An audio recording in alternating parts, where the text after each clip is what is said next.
works as a lecturer at the Royal University of Phnom Penh. He holds a bachelor degree of education in teaching English as foreign language, and he was graduated with honors. In addition to teaching, he is actively involved in many research projects focusing on examining digital transformation strategy in higher education and digital device. Mr. Phengheng's research interest spans a wide range of areas, including blended learning, integrating technology in education, generative AI, digital equality, and the digital equality, literature study, and assessments. Okay, so without further delay, I would like to give the floor to Mr. Phengheng Khorn from now. Hello, everyone. Thank you so much, Vito. Do I have to turn on my camera? I guess it's fine. Sure. Okay, so maybe I turn on briefly while when I'm introducing myself, and to make the meeting go more smoothly, we'll turn off. So hello, everyone. Thank you so much for taking your time on a Saturday morning. In Cambodia, by the way, to join this workshop on TPACK21 and Principle of Technology Integration. So just as I was introduced by Vitu, I am Phengheng, and so we'll be delivering a workshop on a presentation on a TPACK as well as some principle on integrating technology into your teaching. I will try to cut down my talking time to around 20 minutes. And after that, we will have a Q&A, and we'll have the rest of the time to work on, hopefully we can work together in a breakout room on, a task on applying TPACK into planning a very small lessons. Hopefully this way you can get something from, this presentation, and we can build network and know each other more in this educator community. Let me share my screen.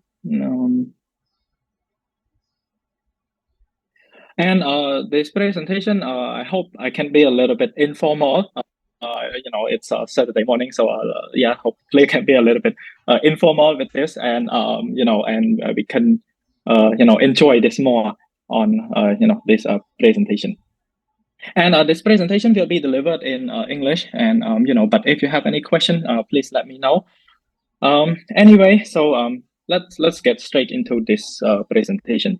So if you are interested in technology, and if you have joined online workshop or conferences and so on, and you probably hear like a presentation on let's say topic like 5 apps to make your classroom more fun and so on. Which is very useful, and it's always great to learn more about what app or what technology exists out there. However, I believe that this topic like TPACK or Principle of Technology Integration are a much needed conversation or much needed talk to understand whether you should use technology in classroom or not, when you should use, and how you should use technology in classroom to make your teaching more meaningful. And so I would like to start with these 2 keywords. The 2 keywords are technology and education. You probably hear these 2 keywords used a lot together. In my context anyway, the word technology and education have been used together very often, especially after COVID-19, and during and also after COVID-19, when we can see how technology can transform education and how it can make education accessible, more fun, and and all other things that were unthinkable before. We know that technology can be used in education.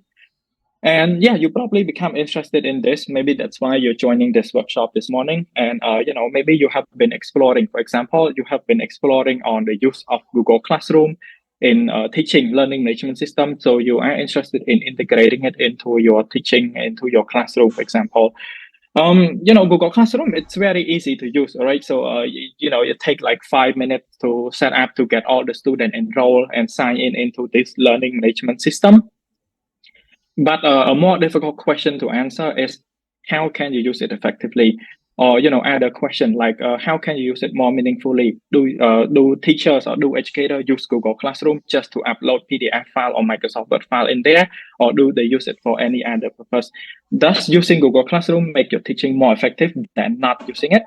Does it align with your teaching objective, or is it just a distraction? By the word distraction, I mean that when you introduce some sort of app and so on into your teaching, it's divert the student attention from the actual teaching. So you need to teach them how to use it and so on, which reduce the learning time. So then using technology has become a distraction. And these are just some of the questions that you need to answer by yourself first before you want to introduce any technology or want to integrate technology into your teaching and into your student learning. And it can be quite a difficult answer. So that's why we have this one concept, called TPACK. Okay, so TPACK help you to answer the question on how can you use technology more effectively, more meaningfully, and whether it's aligned with your teaching objective or not. So there is a poll pop-up which have you ever heard of TPACK before? So would you mind just choose the answer like yes or no very quickly? Okay, so thank you. I can see there's a lot of no. Okay, some around 30%. Yes.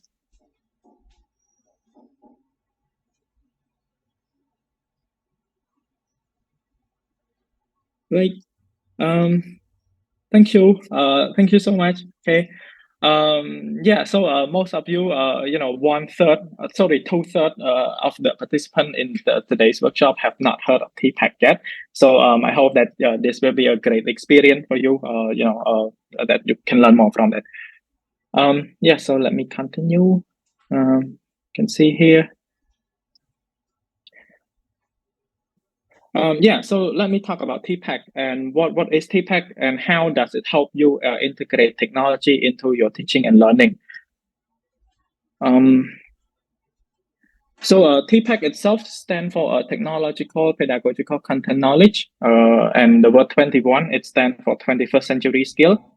So at first it started with TPACK alone, but recently they added the word 21, which combine like all the 4C, like collaboration, communication, and so on. Those are 21st century skill. And so TPACK suggests that there are three knowledge that teachers need to have. There are three knowledge that teachers need to have in order to integrate technology effectively into their teaching. So the first knowledge is content knowledge. Content knowledge is mastering the subject matter. It doesn't matter what you teach. It's either math or history or grammar or reading and so on. First, you need to master the subject matter that you are teaching first. And then we have the pedagogical knowledge. So develop a strong teaching strategy. So it's on how good your teaching method are. You know when to use when to move student into group. You know when to move student into group. You know when to move student into pair and so on. You know what teaching strategy you should use, when you should lecture, when you should allow the student to talk and so on. So those pedagogical knowledge. And last but not least is technological knowledge. So you stay current with educational technology. You know how to use like learning management system that I mentioned. You know how to use interactive whiteboard if your school has one. You know how to use educational app like Kahoot or Quizzes or Nearpod or many other effectively. Okay, so TPACK highlight that these three knowledge are essential if a teacher want to integrate technology into their teaching or learning. Teachers need to have these three knowledge. But what even more special about TPACK is you can see on this like circle or diagram here, you can see there are some overlapping. So what's special about TPACK is that these three knowledge, they don't work separately, but they work together so that the teachers can understand whether he or she can integrate technology meaningfully or not. So for example, is the overlapping between technology and teaching method. So you need to know how to use technology tool in a way to improve how you teach. So you don't just use technology alone, but use it to improve how you teach.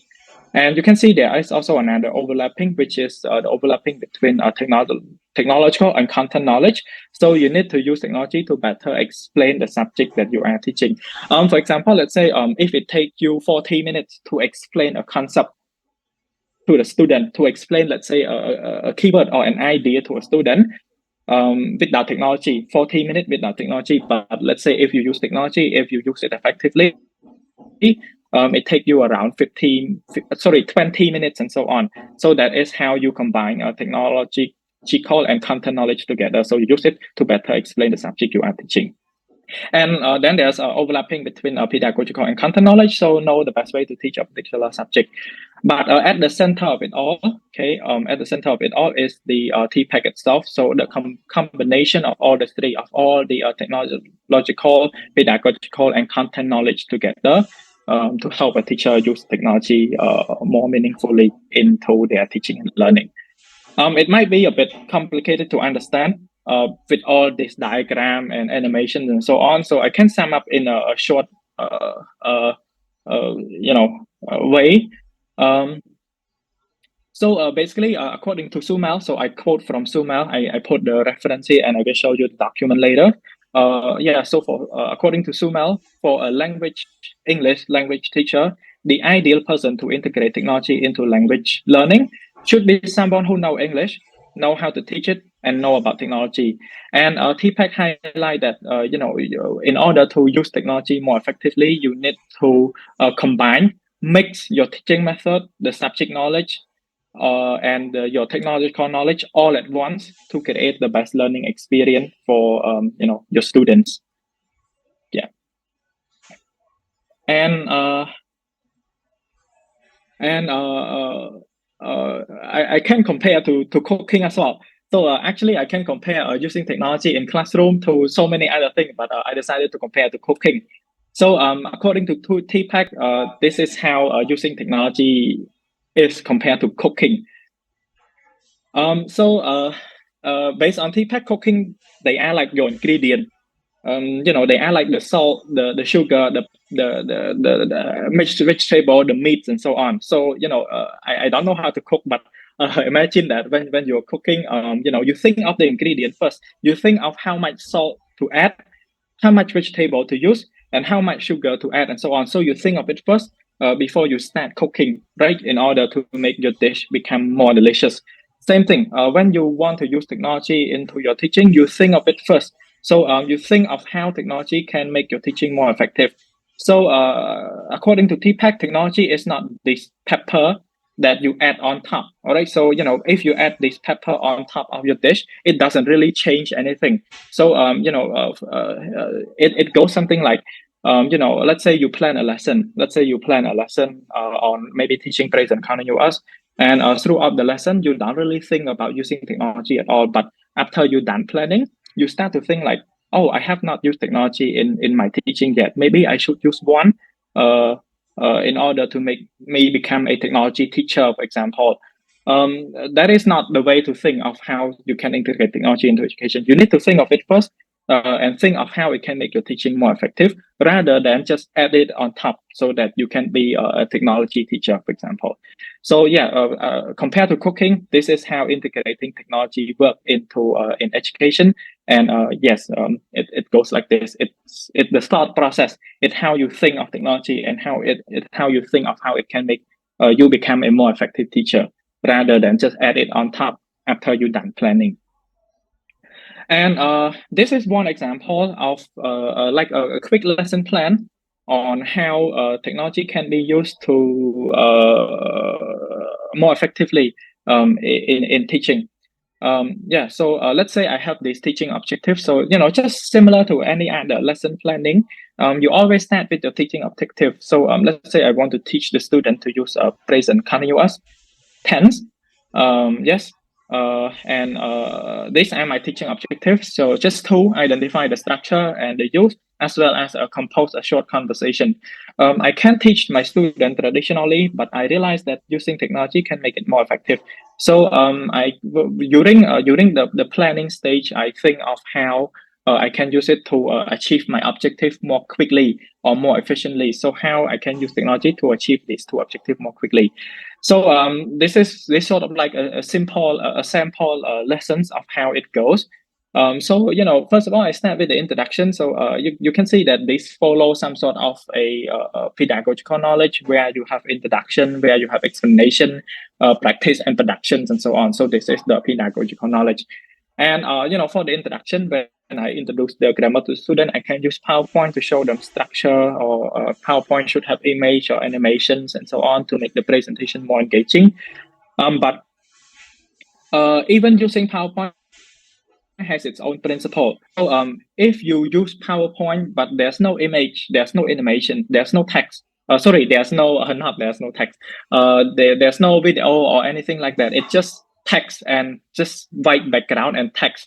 Then maybe you should consider not using PowerPoint, because if there's all text, there's no animations and so on, it's all the same, just like writing on the whiteboard. So PowerPoint is used to make the teaching more effective and so on. So that's why there should be pictures and so on to help the student understand it more quickly. According to TPACK, even using PowerPoint itself has its own principle and how to use it correctly. And I can move on to guided practice. So maybe still use the slide. I can show the student different sentences and ask them to identify which one is present continuous, for example. And I can move on to interactive activity, interactive practice. I can just use Kahoot or quizzes. Instead of just asking the student to play Kahoot and doesn't really do anything afterward, maybe after Kahoot, I can show them the report.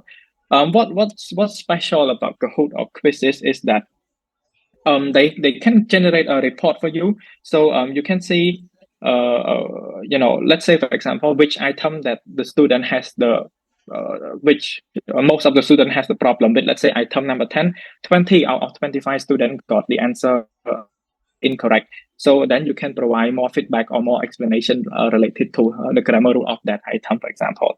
So that's how you can use this more effectively, rather than just asking the student to play Kahoot and at the end just maybe give them some candy for the winner and the class, for example. So afterward, we can have production. I can ask the student to create a conversation, and I can ask them to upload to an app called Flip, which they can see their friend's video, conversation that they record, and they can comment on the video, providing feedback and so on how whether their friend conversation is correct or not. So this also increase interactions between the class. And for your information, you don't have to use technology all the time throughout the teaching activity. Actually, I can say that this example might not be good because it's involved too much technology, based on my opinion. Sometimes using too much technology is also not good, because it's it became a distraction, just like I mentioned earlier. So if you use different app like this, it's allowed the student the student have to switch apps, have to download, you have to give instruction again, the student have to sometimes there's problems and so on, so it's just wasting time and distraction. So just think of how much is enough that benefit, not create disadvantage instead.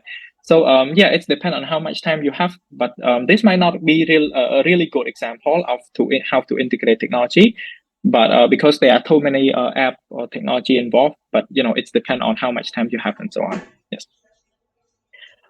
Yes. So this is TPACK, and if you have any questions, you can drop them in the chat first, and afterward maybe Vito can read out the question and I can answer, and or you can just unmute and ask at the end of the presentation. The next point that I want to talk about is some principle of meaningful technology integration. So this one, it's mostly for course designer or course planner, also for teacher as well. And I think this principle is useful for blended learning program. So if your school has a blended learning program or planning to have one, I think these are the things that need to be considered. Based on my idea, as well as at that time they have Dr. Ken Bopan and Miss Hazen Popek. We think of meaningful technology integration or a blended learning program as building a house. We like to compare. So as building a house. To build a beautiful home, you need to have engineers, okay, and you need to have a strong foundation, the house itself, and you need to have furniture, okay, to make it a very comfortable environment to live in. So, comfortable environment to live in, something like that. And if we compare building a home to integrating technology, a home is like a learning management system. It's sort of like a shell, okay, which is about so it's sort of like a shell that house everything. So learning management system, it can be Microsoft Teams, and so Google Classroom or Canvas, Schoology or Edmodo, which Edmodo used for, I think it's used for young learner. So usually these learning management system, they don't have much function. They can allow you to assign quiz and so on. But besides that, there's not a lot of function. It just helps you to manage your student learning. If you want the student to watch a video and so on and track whether they watch it or not, this does not have that function. Then we move on to the furniture. The furniture is like the educational technology itself. So, after having a home, we need to put a furniture into that home. So educational, the furniture here compared to EdTech app like EdPass or Padlet or Kahoot on their part of WordWall. They are like the furniture to your home. So usually, let's say Google Classroom, it doesn't have function to track whether the student watched the video that you assign or not.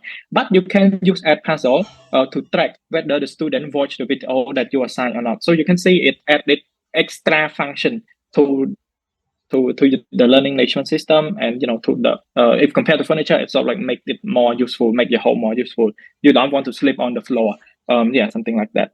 And then we move on to the engineer themselves. Okay, so in this case, they are the principal.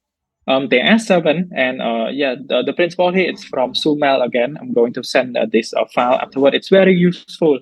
For technology integration, it's very useful to read it before you decided to use technology into your teaching and learning.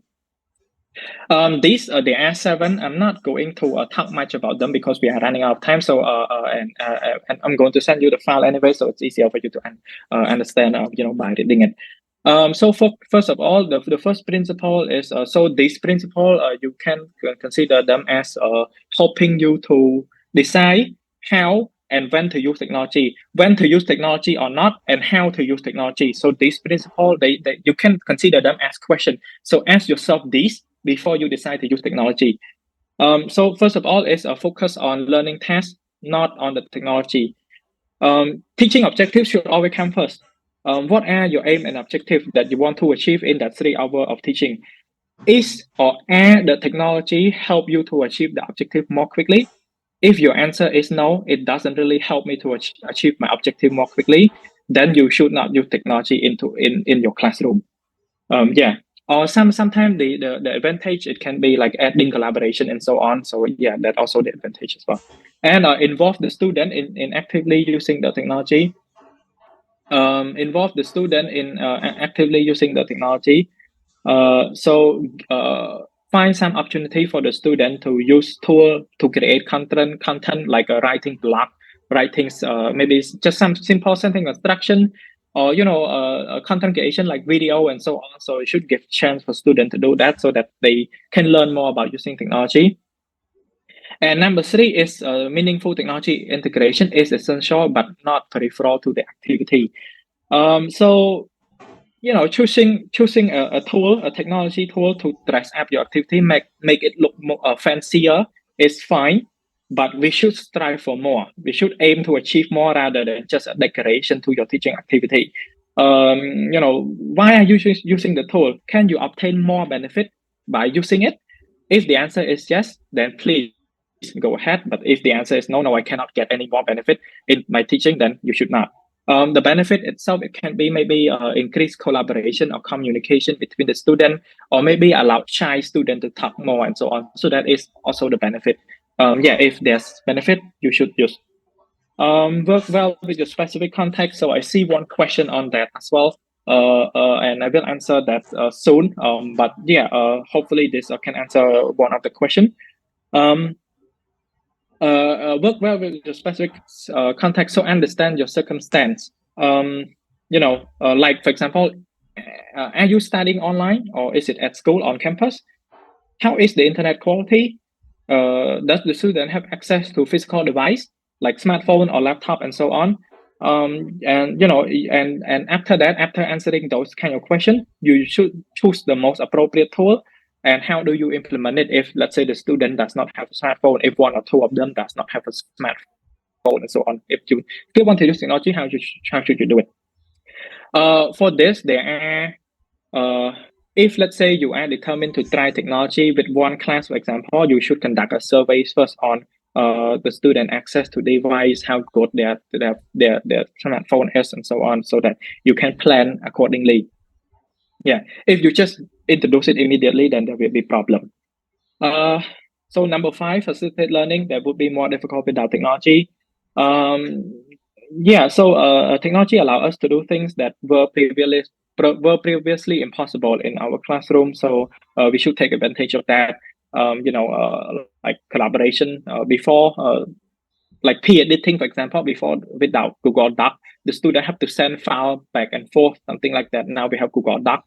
So when you use Google Doc, for example, ask the student to collaborate peer editing, for example. So make sure that it achieves something that would be difficult without using technology. And number 6, so digital literacy training. Using technology can be scary, but please take opportunity to train the student on maybe a privacy issue when using technology, or maybe how to find and select information online without getting fake information, for example, things like that. And last but not least is break down classroom wall. Education shouldn't be confined to 4 walls. So using technology should help to connect teachers and students and classes all over. I have not tried yet, but the idea of allowing 2 different classes to work together, maybe let's say if we have a discussion online and so on, instead of just discuss with that one class, how about we combine 2 classes that we are teaching together and allow them to discuss? So this is break down the wall, and a student from different classes can share the opinion, which allow for a more diverse communication between students. I have not tried yet, but it's quite an interesting idea to test it out. Yes. So these are principles on technology integration and how you can how to use and when to use technology. So you should ask yourself this, and I will send the SUMEL principle of meaningful technology integration maybe to Vitu, so Vitu can forward it to directly to the participant, for example. Yes. So I go a bit over time with TPACK as well as this principle.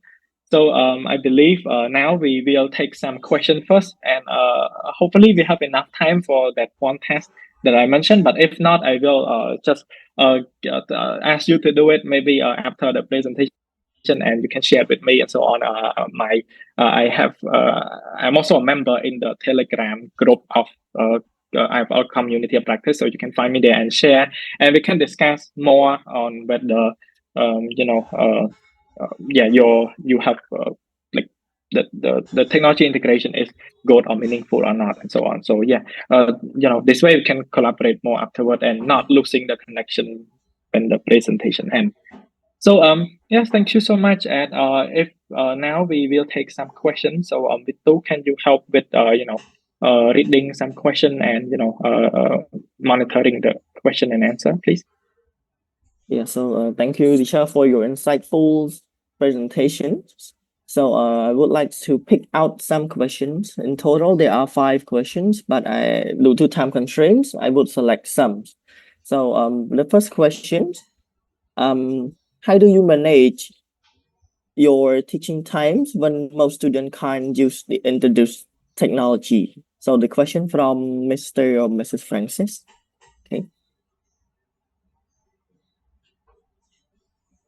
Yes, thank you so much. So I think you have 3 questions. So my answer will actually target the three. What I call, I'm not sure if this is an official key term yet, but what I call it low tech technology. So low tech technology, it's sort of like an app or a tool that involves technology but doesn't require the student to have, let's say, a high requirement of smartphone, like a top of the line smartphone and so on. So some example of low tech technology is, let me type in the chat. It's called Plicker.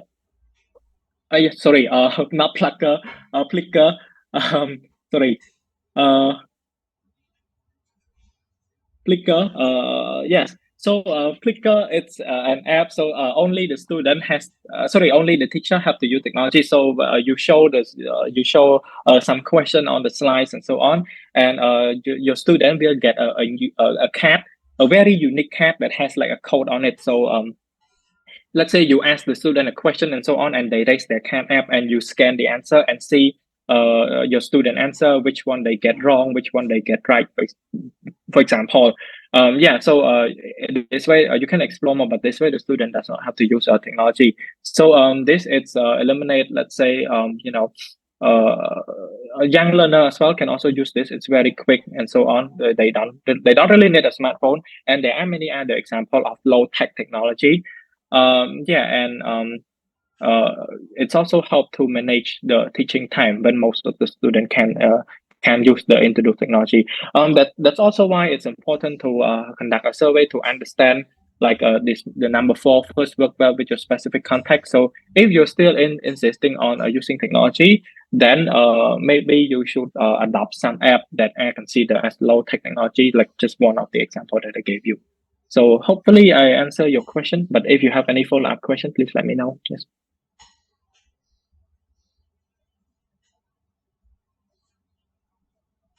Okay, thank you, teacher, for your answers. And I would like to move on to another question. So next question is, can you recommend a few educational apps for meaningful blended classrooms at university level? Okay, teacher. Yes, thank you so much. I think the question is from Bong Molika.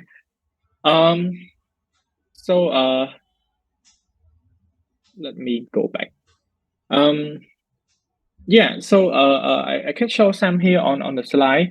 The one I use the most is Edpuzzle. You probably have heard about it. So this is for a meaningful blended classroom at university level. So Edpuzzle is used to assign your student videos. And you can track whether they watch it or not, how much they watch it. It shows you the exact minute that the student watch it. And just one. And I think assigning video is one of the most common thing that we do in a blended learning classroom. And not knowing whether the student watch the video or not sometimes can drive us crazy, because we don't really know whether they learn what we want to teach them. I have another one, which is a word wall. So on word wall, it's sort of like a game. Okay, I consider word wall as low tech technology as well, because a word wall does not require a lot of internet connection, and you can use it on any app, on any smartphone and so on. So word wall I also consider as is a low tech technology. It's a game. It has a lot of game, like airplane game, where the student fly the plane into the cloud that contain the answer, for example. I have Padlet, where the student collaborate on a wall. They can post picture or post a comment on something, and Flip as well. If I want the student to talk to about a certain topic and so on, I can use Flip, for example. So these are some 3 of the most useful, actually 4 of the most useful apps that I tend to use very often for a meaningful blended classroom at university level.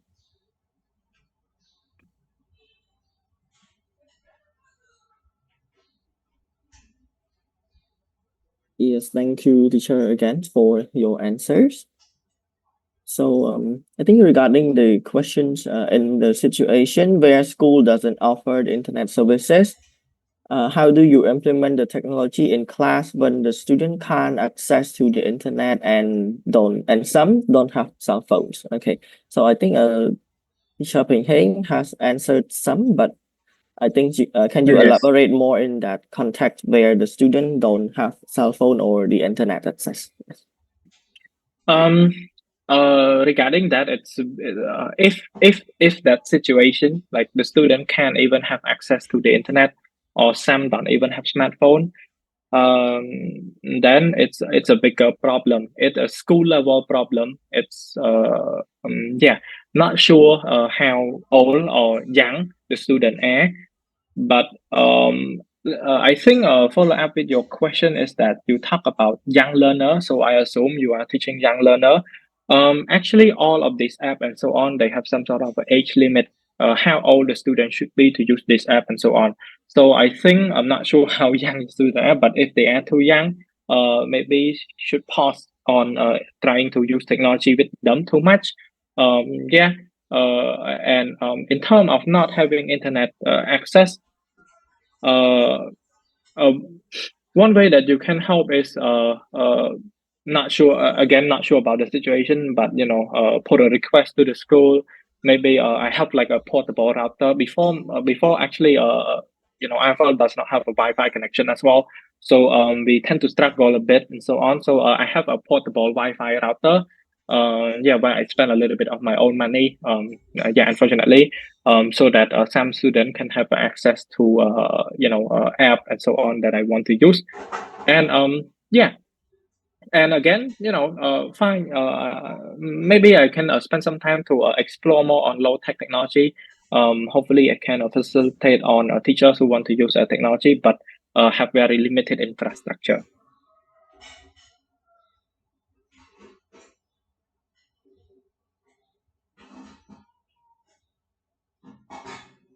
Yes, thank you, teacher, for your insightful answers again. And we have around 17 more minutes. So is it enough time for you to implement your activity, teacher? I'm not sure. I don't think it's enough. So if you have any question, please ask more so that I can fill in the rest of the time. Yes.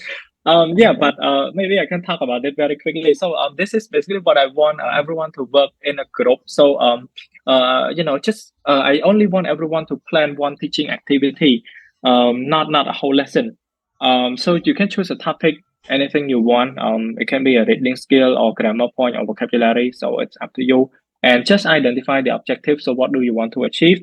And then you choose the tool. So how it's one educational app or maybe one hardware like a projector and so on. And just answer the question: how does the use of technology make? How does this use of technology make your teaching more effective?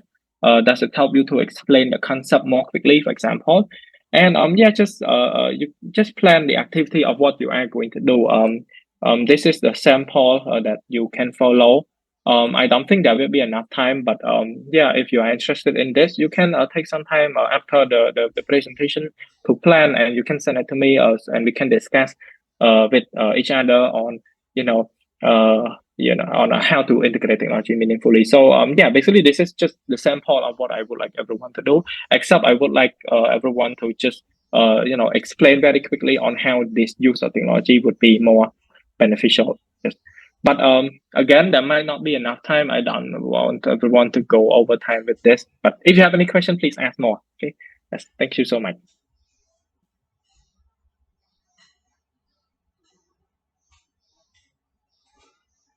So there's still some more time. So I would like to invite the participant to share your idea regarding TPACK21 or the integration of technology, or perhaps you can share some of your experiences using the technology in your classrooms. Okay, so if you have anything to share with everyone, you can unmute yourself and share some ideas. Okay, thank you very much.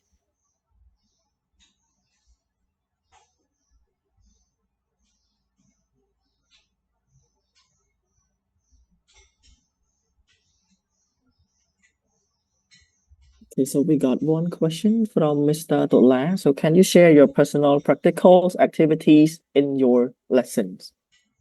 Teacher.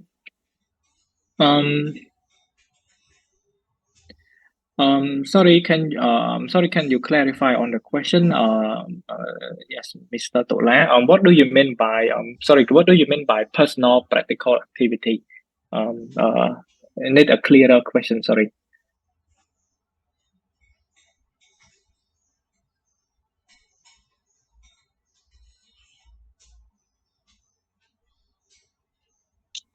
Good morning. Do you hear me? Yes, I can hear you. Yeah. I'm referring to the activity. Suppose that you have a lesson. For example, that is 1 hour lesson, and I think you have already implement all this activity into your classroom. Right? Can you share your experience? I mean, pick up one lesson and then you share what activity that you have already included into your lesson. That is what I mean. Yes, thank you so much. Yeah, so in terms of personal experience, actually, this is my experience. It was quite some time ago actually. When I teach grammar, at the time it was a present continuous, a present simple, and actually this is basically what I did with the students. But at the time I did not ask them to use flip this last one. This one I only added afterward for this presentation because at that time I thought that using many apps and so on would be a bit too much. So at the time for this activity, I would just ask them to create a conversation or act it out with their peer or something like that. But this is what I did. So we have warm up activity before the introduction. I use PowerPoint slide, with pictures and so on, to show them the structure, the sample. And after that, the slide have like different sentences so that they can identify which one is present continuous. So I want them to learn the form. Interactive activity and so on. It's very simple, just with Kahoot or quizzes. But instead of just ask them to play Kahoot and then give them candy to the winner, I use the report generated by Kahoot or quizzes to target the item or the rules, the grammar rules that cause the most problem for the students, and explain it more. Use it to provide feedback on their learning and so on. So hopefully they can be more effective and achieve this objective that I want. Yes. Hopefully I answered your question.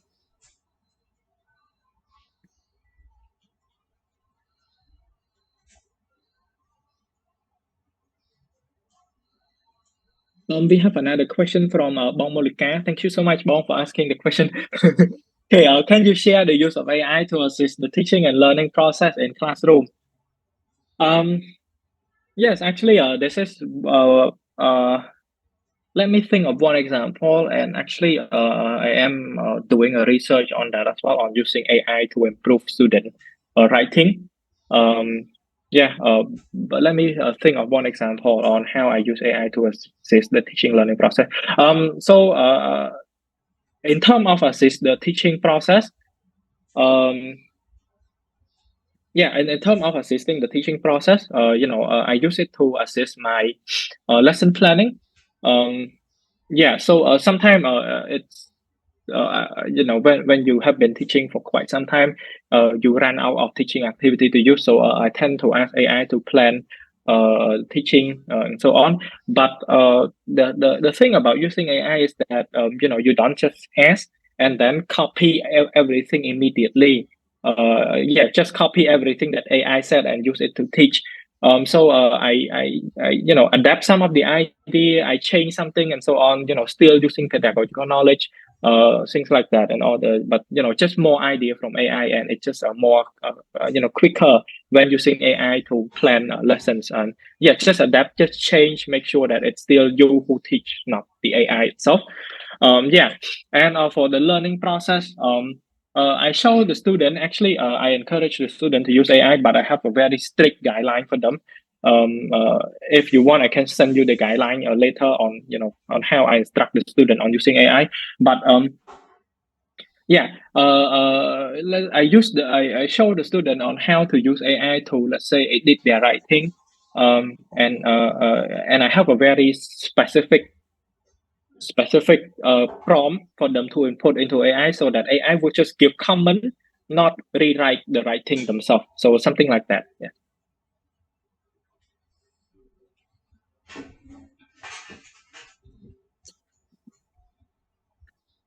Okay. Thank you so much. Any other questions? I think there one more following up question regarding low tax. Low tax technology. Yeah. So in case of no technology or when you need to use low tax technology, can a teacher serve as a detect text material? Thank you so much. I'm not sure what you mean by the question. Can the teacher serve as didactic material? If it would be helpful if you can clarify on that. Maybe extend the question at more detail. Sorry.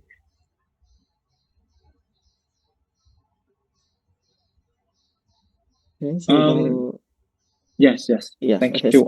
So another question. Sharing us the online tool which students no need to use any device themselves.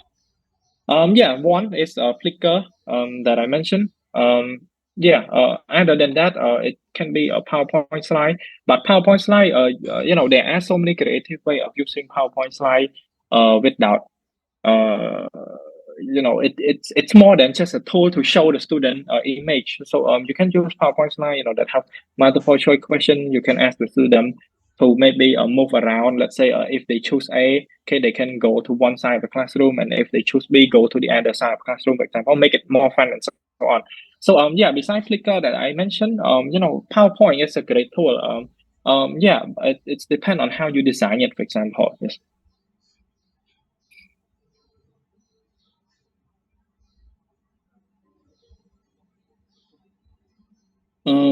Interested in finding out more from your experience in regarding the use of AI.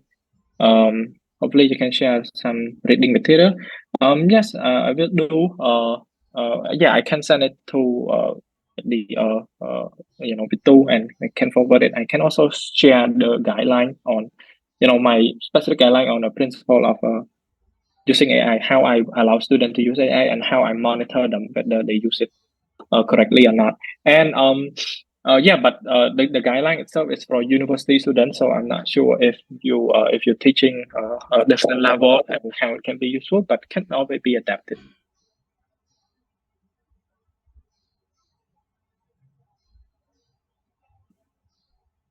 All right. So I think it's about the time. So thank you, Lecturer Phengheng, for your insightful presentations and also meaningful answer to all the questions of our audience. So I would like to end our workshop here. Right. So thank you everyone for participate in our workshop. So Yes. So we will have another workshops coming up soon. So please keep yourself updated in our Telegram group and also our IFL community of practice Facebook page. Right. So I would like to Yes. end our workshop here. Thank you, everyone. Please have a. Wait, sorry. Sorry, if you have any further question, you can approach me directly. Just text via Telegram. That would be easier. You can send voice as well. If the question